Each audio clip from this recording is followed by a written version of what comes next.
اگه ذهنت یه لحظه هم ساکت نمیشه، اگه یه موضوع کوچیک میتونه ساعتها تو رو درگیر کنه، یه چیزی این وسط هست که باید بدونی. شاید مشکل این نیست که زیاد فکر میکنی، شاید مشکل اینه که باور کردی اون فکرها خود تو هستن. تقریبا هممون افتادیم توی تله زیاد فکر کردن. گذشته رو مرور میکنیم، آینده رو میسازیم، سناریو پشت سناریو.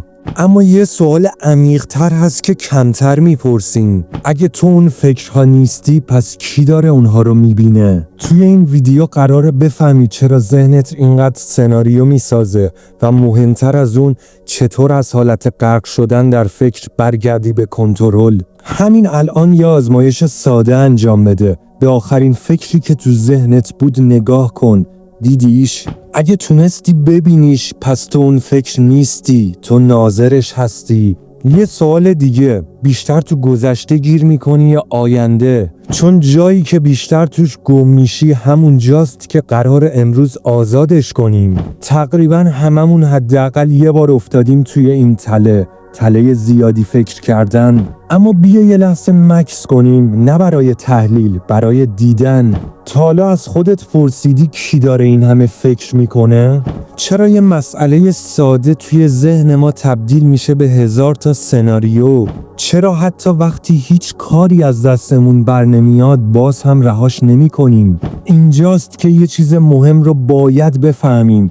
ما معمولاً با ذهنمون یکی شدیم، فکر میکنیم ما همون فکرهاییم. اما آگاهی یعنی بفهمی تو اون صدای درونت نیستی، تو کسی هستی که اون صدا رو میشنوه. اگه تا حالا از فکر کردن به گذشته خسته شدی، اگه از نگرانی آینده انرژی تحلیل رفته، شاید وقتش یه لایه عمیق‌تر نگاه کنیم. نه اینکه فقط بپرسیم چرا زیاد فکر میکنیم، بلکه بپرسیم که کی داره این فکرها رو تماشا میکنه. ازت ممنون میشم که این ویدیو رو یه لایک بزنی و حتما تا انتهای این ویدیو همراه من بمونی. ذهن ما برای بقا ساخته شده، نه برای آرامش. میلیون‌ها سال پیش فکر کردن یعنی زنده موندن.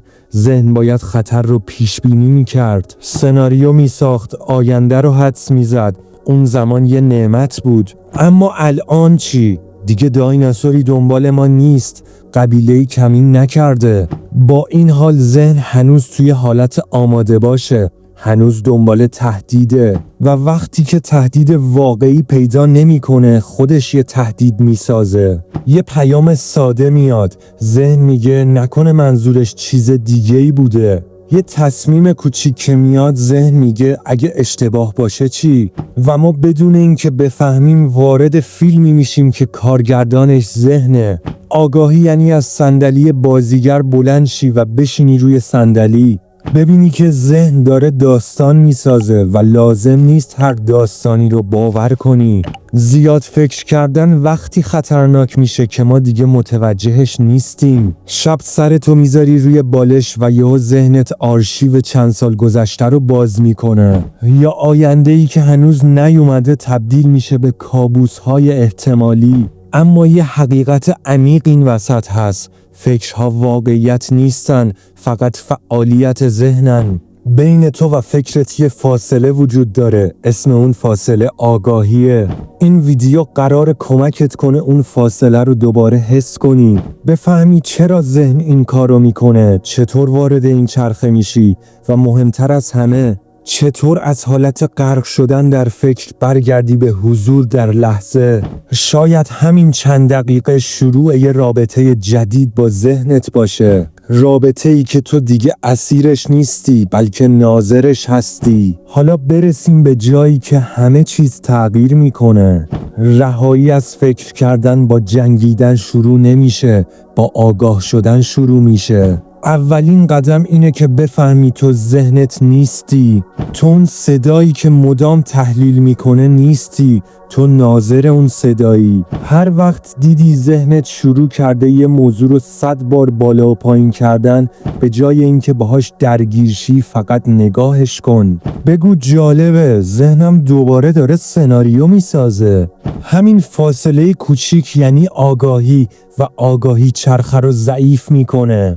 قدم بعدی خالی کردن ذهنه، نه سرکوب کردنش. افکارتو بنویس، وقتی مینویسی انرژی فکری از حالت مه‌آلود در میاد و تبدیل میشه به کلمه و کلمه دیگه اون قدرت مبهم قبلی رو نداره. نوشتن یعنی بیرون آوردن فکر از تاریکی ذهن و آوردنش زیر نور آگاهی. یه تمرین قدرتمند دیگه اینه که به ذهنت چارچوب بدی. بهش بگو باشه، من 15 دقیقه کامل بهت گوش میدم. اون 15 دقیقه رو با حضور کامل فکر کن. اما وقتی زمان تموم شد آگاهانه انتخاب کن که برگردی به لحظه حال. اینجاست که تو کنترل رو پس میگیری. دوست من لطفاً تا انتهای این ویدیو همراه هم بمون، چون قرار نکاتی رو بهت بگم که این ذهنت رو میتونی کنترلش کنی به جای اینکه توش غرق بشی. یادت باشه ذهن با تحلیل آروم نمیشه، با عمل آروم میشه.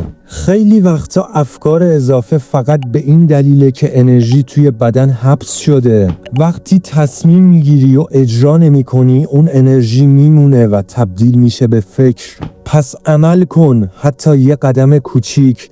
عمل یعنی جریان و جریان ذهن رو ساکت میکنه. بدن تو حرکت بده، بدن و ذهن از هم جدا نیستن. وقتی که میدوی، وقتی پیاده روی میکنی، وقتی یوگا کار میکنی، در واقع داری انرژی گیر کرده رو آزاد میکنی. ذهن آروم نتیجه بدن در حرکته. یه چیز مهمتر، ورودیات رو آگاهانه انتخاب کن. هر خبری، هر پست، هر حرفی یه ارتعاش وارد سیستم عصبی تو میکنه. اگر دائم خوراک اضطراب بخوری ذهنت هم اضطراب تولید میکنه. آگاهی یعنی بدونی چی رو وارد ذهنت میکنی و مراقبه، مدیتیشن یعنی تمرین بودن بدون درگیر شدن. لازم نیست به زور فکر نکنی، فقط بشین، نفس بکش و ببین. افکار میان و میرن اما تو ثابت میمونی. کم کم میفهمی که تو آسمونی و افکار فقط ابرن. و در آخر اگر باز هم افتادی توی چرخه خودتو قضاوت نکن. ما قرار نیست کامل باشیم، ما قرار آگاه تر بشیم. فکر کردن بخشی از ذهن انسانه، اما زندگی با انتخابهای شجاعانه ساخته میشه. پس همین الان یه قدم هر چقدر هم کوچیک بردار،